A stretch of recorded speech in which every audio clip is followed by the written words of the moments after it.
Hello, everyone. I'm so glad so many people were able to join us today on this quiet but beautiful April 1st. Welcome to Stellavision. This is a new production of Stella Rising, and it's really a quick look into what's happening this week in these rapidly changing times. We're really committed to staying on top of it as everything is truly changing so quickly. And for us, it's really also a way to connect while physically distancing, something that we at Stella miss very much these days. I'm Marlea Clark. I'm CMO at Stella Rising, and our team definitely thought that Amazon would be a terrific place to start today. I'm thrilled that Rina Yashayeva, our wonderful VP of Marketplace Strategy, is kicking off our series with insights today on how Amazon has evolved incredibly to cope with the sudden dramatic shifts in the marketplace with the virtual closure of bricks and mortar retail. Rina is a former Amazonian. She's a true expert on the marketplace. You can all check out her terrific interview in today's Beauty Independent, which is wonderful. I'd like to give her a plug. And if time allows, Rina will be answering questions at the end of the session, so please submit them as we go in the questions panel. But also, please feel free to reach out to Rina or to me anytime with questions about Amazon, brand growth in general, or how consumer feelings and behaviors are changing in this time. We're studying that every day and getting new research in all the time. As I mentioned, we are real fans of making connections, so we truly look forward to continuing this conversation. And with that, I'm going to turn it over to Rina, and let's get started. Hey, Rina. Awesome. Thank you so much, Marlea. I hope you guys can all hear me. I hope you can see me. As Marlea mentioned, so excited to kick off Stellavision by giving you guys a look on the latest on Amazon and how it relates to COVID-19. At the end, I would like to take Q&A. So if you guys are in your GoToWebinar, there is a section for questions. So feel free to ask questions as we go through the deck. And then afterwards, I can just read the questions that you guys have already written and take them at the end. Perfect. So to get started, as we know, over the past few weeks, as COVID-19 has spread, Amazon has really taken on a critical role, even larger than usual, of making sure that they are there for their customers. So today we'll look at how Amazon is responding to COVID-19, how it's impacting all brands, including both sellers and vendors. And then we'll take a look at consumer trends, how consumer behavior has shifted over the past few weeks. We'll start off by looking at Amazon overall, and then we'll dive deeper into the categories that Stella Rising focuses on, including beauty, health and wellness, and food and beverage. So we'll start with how Amazon is responding to COVID-19 as it responds to brands. So I really do think that there are two parts of this response. The first one being inbound shipment, so meaning how products are getting into Amazon's fulfillment spaces. So Amazon, over the past few weeks, on March 17th, they announced that they will be prioritizing space in their FCs. Their FCs are not unlimited, so there is capacity for their space, and they have prioritized that for what they've deemed essential items. Essential items are defined as medical supplies and household items, really those products such as face masks, hand sanitizers, Lysol wipes that really customers need crucially during this time. So with that being said, as they're trying to make room in their FCs for these essential products, this is really affecting both vendors and sellers, but it's affecting them differently. So on the vendor side, these are the brands who are dependent on Amazon to get their POs. Every Monday, they wait for Amazon to place a PO. So what this means is over the past few weeks, vendors have seen reduced POs. At Stella Rising, for our vendors, we've seen POs reduced up to 40% for some brands, starting from March 17th. On the seller side, similarly, products are being prioritized into their FCs. However, in addition to these essential items of household items and medical supplies, Amazon has actually whitelisted these 6 categories that you see up on the screen. So beauty, health and personal care, baby, health and household, grocery, industrial, and pet. So luckily for us at Stella, all of our clients do fall into one of these 6 categories. So they are still able to ship to Amazon's FCs as usual. However, any product that is not deemed essential or one of these is currently not able to ship to FBM. The week following, Amazon continues to stay in very close communication, both with their consumers and with their brands, by releasing communications every few days as to how they're reacting to the situation. So the following week, the week of March 23rd to 26th, Amazon has certainly seen that the brands were feeling the effects of the fact that they are now getting less POs and they are not able to ship as much as they're used to. So Amazon started waiving chargebacks, started waiving the fees that they used to hold their brands to. So on the vendor side, frustration fee packaging and PO on-time accuracy chargebacks were waived. And on the seller side, long-term storage fees, so meaning if your product is in the warehouse for longer than X period of time, Amazon is no longer charging you those fees. In addition, they launched a tool to check whether or not you actually can ship products to your warehouse. So you may be thinking, is this product an essential item? Do I fall into one of these categories? Can I or can I not send this product to Amazon's warehouse? So they now have a tool you can go in, check what products you are eligible to send, because there is one caveat. So even if you are in one of these 6 categories, you could be a beauty product thinking that, okay, you're good to go. You are able to ship because you're in beauty. However, there is one exception. If you are a new ASIN, so for example, if you just launched a new ASIN last week, you have no sales history, Amazon is blocking that shipment. So they are deeming that product as non-essential. So it's something important to note. And the reason they're doing that is because they don't want brands to take advantage of the fact that they are whitelisting these 6 categories. And for example, if you do not belong into one of these 6 categories, they don't want you to create a fake ASIN, an incorrect category, for lack of a better word, just to get your product to the warehouse. And then 2 days ago, clearly Amazon is working hard, because 2 days ago they have announced broadening prioritization of the warehouse for vendors, meaning that POs have increased. And we saw this firsthand, because if the week of March 17th, it was announced that POs are decreasing. The week of March 23rd, we actually saw POs disappear entirely for some brands. But this week, the week of March 30th, we saw POs come back up. So to me, this is a good sign. Amazon mentioned that this will be lasting until April 5th. I do think it might last a little bit longer than April 5th, but I do think that we are on the up right now, since we are seeing POs increasing. And on the seller side, Amazon is waiving the inventory portion of their FBA fees. So these are all the ways that inbound, so products to Amazon, are being impacted. However, this is also impacting the consumer. So I call this outbound shipments. So one of the worst things that Amazon can do is miss a shipping promise. We all know that Amazon's #1 priority is the consumer, the relationship with the consumer, and that positive consumer experience.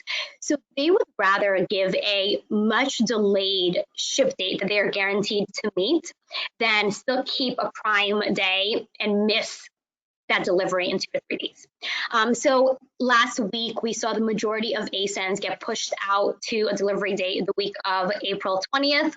They got moved up a little bit to, fluctuated April 17th, April 18th, we all got excited. But as of today, they're back to April 21st, April 22nd. This is affecting majority of brands. So whether you are a seller, whether you are a vendor, whether you are in mass beauty, luxury beauty, it really comes down to whether you are an essential product or not, your consumer demand, and how. It also depends on where exactly the warehouse is located and where the consumer is located as well. So as I mentioned, a missed promise is one of the worst things that you can do at Amazon. When I worked at Amazon, a missed shipping promise, especially during holiday, was referred to as a cold prickly, because that is exactly what it sounds like. It is the opposite of a warm fuzzy, and it doesn't make you feel good. It doesn't make the consumer feel good if they receive their product later than they should. So we were not allowed to have any cold pricklies when we worked at Amazon, and that's exactly what they're trying to avoid right now. So in reality, Amazon is actually under promising and over delivering. So consumers can potentially still get their products in a few days, but they still do list out that 4/21, 4/22 date just to be safe. So me, for example, I placed an order last Wednesday. It did tell me that I was going to get it here April 22nd, but I did still receive it last Saturday. So it still came through in that, 3 window for Prime Day shipments. So let's move into consumer behavior and how that's being impacted by COVID-19 in the past few weeks. So we know that consumer behavior has drastically shifted in the past few weeks. Consumers started panic buying, for lack of a better word. So we took a deep dive into the top 10 keywords. So what we have on the screen are the top 10 search terms pulled from Amazon, pulled directly from the past week. The search terms highlighted in purple means that they are new to March and they were not in the top 10 for February. So this is really interesting because we can see that in February, hand sanitizers and N95 masks were being searched because that is when COVID-19 was on the rise. People were trying to prepare for that. However, hand sanitizer, which was number one all through the end of February into March week one, began facing out of stock issues. And that's how it then fell to number two.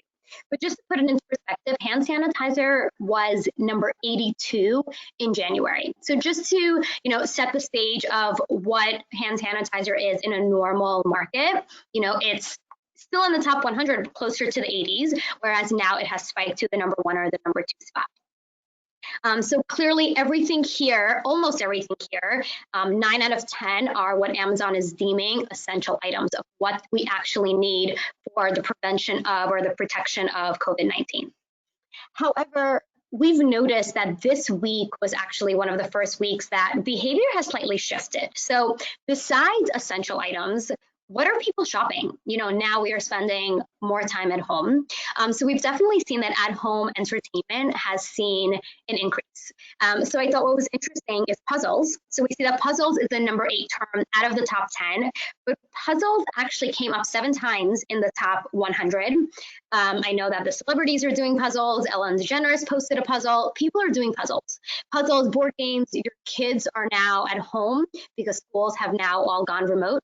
So buying those toys, trying to keep your kids entertained, but also trying to keep yourselves entertained as well. Adult coloring books, Nintendo Switch was one of the top search terms for the past few weeks. But also at-home gyms. We can no longer go to the gym. I swapped my yoga studio for an at-home yoga mat. Yoga mats are on the rise, dumbbells, weights, and then of course at-home offices. So we have now all swapped our work from home. We've swapped our offices for work from home. So desks and office chairs have been increasing this week as consumers are building that experience in-house. So taking a closer look at beauty, similarly, we have the top 10 search terms for beauty on the left-hand side of the screen. Aloe vera has been number 1 for the past few weeks. And reason being is that hand sanitizer was number 1 for a while. As I mentioned, hand sanitizer went out of stock. So people got creative and they started making their own. Aloe vera is the number 1 term. Rubbing alcohol is still in the top 20. It's about number 13. And people are getting creative and DIY, making their own hand sanitizer. However, one of, if not the biggest trend that we're actually seeing in beauty over the past few weeks on Amazon is that what's trending are at-home services. So we can no longer go to the nail salon and the hair salon. So we're doing all those services ourselves. Dip powder nail kit, for example, is the number 4 search term this past week. This was number 59 just 2 weeks ago. So just think about that incredible spike. Not only regular nail polish, we clearly want the manicures to last a while. So dip powder is number 4.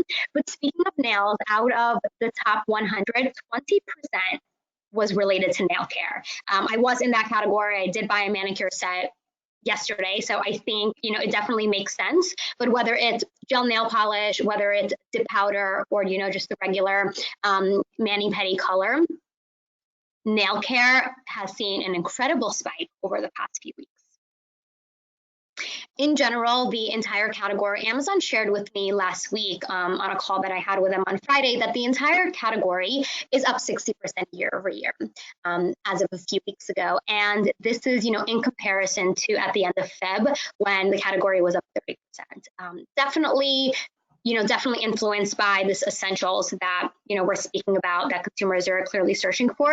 And as we mentioned, nail care, but also hair color. So we're not going to the salon to do our hair, but we are buying the at-home hair color. Consumers are, continuing to buy the basics of shampoo and conditioner, but hair color has certainly seen a spike. Besides that, skincare has been, increasing, and it's definitely a category, overall beauty, outside of Amazon, on Amazon, skincare has been a very strong category over the past few years, and there's no exception right now. So I'm feeling pretty bullish about the fact that skincare will continue to be strong even during this economy. But one thing that I found interesting was not only skincare, but also skin tools. Perhaps it's because we have more time to do our routines. We're no longer, rushed to get ready in the morning, but skin tools such as Jade Roller actually saw a 25% increase week over week. So maybe it's because consumers have more time to actually do those, full lengthy skincare routines. On the other hand, the categories that are, facing declines during this time period over the past few weeks, fragrance and color cosmetics are down as social activities are getting canceled. We're spending more time at home or working from home. And similarly, sun care, as spring breaks, summer vacations are getting canceled, and in general, consumers are spending less time in the sun overall.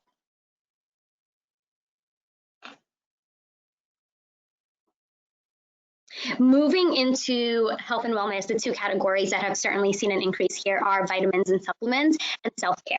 So vitamins and supplements, people are trying to build their immune systems to protect themselves from getting sick. Vitamin C and vitamin D have been on the increase. Zinc, which was, just a few weeks ago, nowhere to be found in the top 100. It was in the 3,000s. People were not buying zinc, but just this past week, it spiked to the number 100 spot exactly. People are having trouble sleeping. Melatonin is on the rise. Specifically at Celerizing, our vitamin business has seen an 80% increase week over week, and we do expect that to continue for vitamins and supplements overall. Moving into self-care, as anxiety and stress is at an all-time high and we can no longer go to the spa to combat that, people are bringing the spa at home. Essential oils, candles, massage guns are on the rise. And since, facials are no longer an option, they're doing their own facials with facial steamers, over 50% increase week over week. The entire sexual wellness category has also seen a spike, over 60% increase there.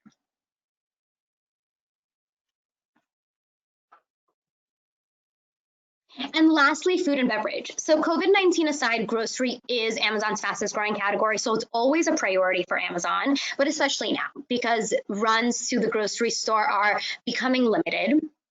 So consumers are turning to online shopping now more than ever before. And Amazon Prime, whether it's Amazon Prime Now, Whole Foods, or Amazon Fresh, there are so many options that you can buy your groceries on Amazon. Me personally, that is how we're getting our groceries, through Amazon Fresh. So the way that people are shopping in the order of highest purchases: bread, eggs, ice cream, chicken, and pasta. Hopefully not all in the same meal, but that is how people are shopping for their fresh goods. But they really are trying to eat healthy. So keto snacks, we noticed, were up 20% week over week, 1.8 million searches in the past 30 days. And since people are cooking more, avocado oil up week over week, and just trying to stay healthier overall. Beverages, coffee is still strong. So whether we're going to work, whether we're working from home, we're still drinking coffee in the morning, that hasn't changed. But tea has seen an increase 25% since the beginning of the month. Gatorade, no surprise there, is on the decline, down 76% since the month started. And sparkling water remains flat, remains steady, about 130,000 searches on a monthly basis. People are still buying their sparkling water. And besides cooking, consumers are baking. At least all of my friends on Instagram are certainly baking. 30% of the top 20 search terms were all baking related. Whether it's flour, whether it's chocolate chips, yeast specifically, so almost 100% growth in March. So that wraps up our insights, and I hope that you guys were able to take away some insights, whether you are a vendor, a seller, an agency, or just trying to learn about business on Amazon right now and how it's impacting both consumers and brands during this environment. I would love to open it up to some Q&A, so I'm going to pop open some of your questions. We do have a few minutes, and we'll take some questions.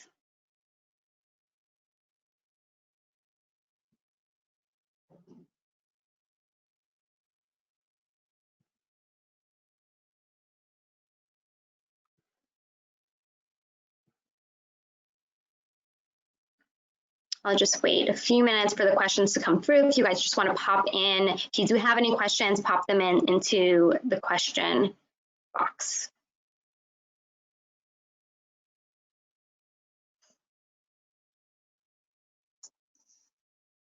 Perfect. So one question that just came in, do you have suggestions for brands that are considering pausing all spend via advertising? Great question, and definitely one that we are getting time and time again. So when it comes to advertising, I really do think that it is not a one-size-fits-all approach. And when it comes to our clients on Sellerizing, we are offering a extremely customized approach to every single client. But my answer for when it comes to advertising is to, look at your business in depth. So rather than just looking at, how the total business is doing, really dive in and evaluate what's actually working. So evaluate your keywords, evaluate your campaigns, look at the keywords that are working. So anything that is driving conversions, I suggest to increase there. If your conversions are on the decline or unprofitable, begin to decrease those conversions. We have had some clients who have left brand on because you do want to at least have that brand protection. You want to make sure that nobody can come in and just start competitor conquesting over your product. So you at least do want brands to continue running, but even non-brands, for those non-brand keywords that are profitable, we've had those running as well. But speaking of advertising, we will be touching upon advertising on the next session. So if you tune in, we'll dive a little bit deeper as to advertising and in some ways that brands can combat that during this time.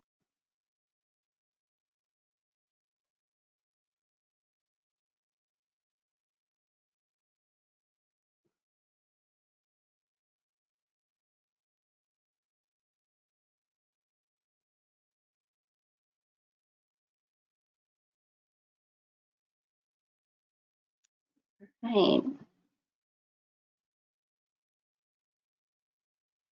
A new question that came in, we're a new beauty brand about to launch. We've been talking to an Amazon rep about becoming an FBA versus an FBM seller. What is your perspective on entering Amazon as a new brand right now? Any insights on FBA versus FBM in this environment? Really, really fantastic question. My perspective on entering Amazon as a new brand right now, great question. I would say don't stop. We can't stop life, and I would not stop Amazon in this time period. So it actually takes about 1 to 2 months to get set up on Amazon at the very least.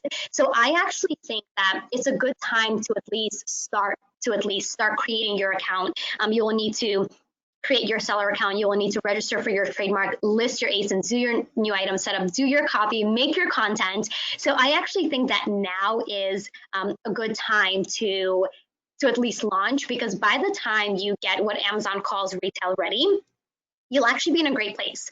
So by the time that, we are on the other side of COVID-19, hopefully very shortly, you'll actually be positioned well because you're taking this time right now to set up.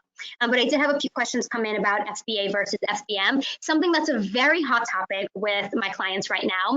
And I think at first glance, FBM might seem like the right solution.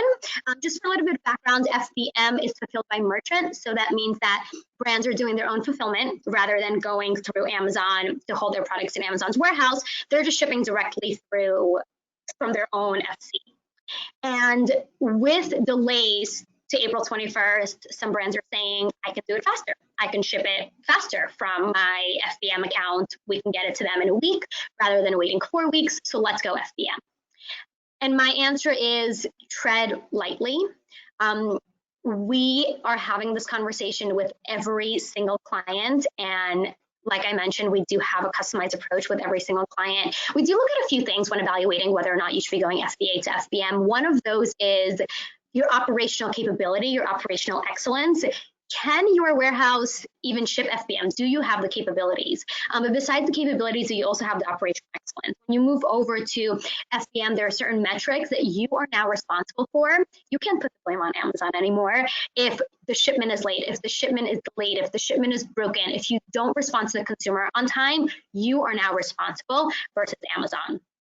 And Amazon's metrics, they hold their metrics to a very high regard. They hold you to a very high regard. And if you get less than a perfect score on any of these orders, you run the risk of getting your entire account shut down. And that's not a risk that I'm willing to take with a lot of my clients. So if you do have the operational capability to go FBM, I would certainly say look at your metrics, talk to your team if they are capable of filling that, look at your daily orders. Are you able to fill those orders from your own warehouse? But also let's look at profitability, because you're paying Amazon $2 to $5 to not only store your products in their warehouse, also ship over to the consumer.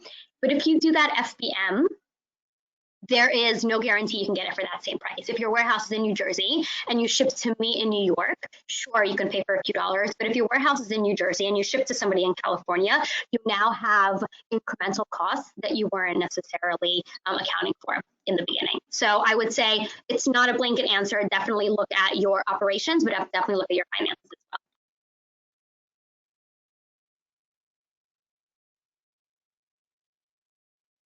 well. All right. Awesome. So those are all of our questions. I want to thank you guys so much for joining today. I do have my email up on the screen. If there are any other additional questions, please shoot me an email. I would be happy to chat with you. And we look forward to seeing you next time on Stella Vision. Thank you guys so much for joining. Have a good one.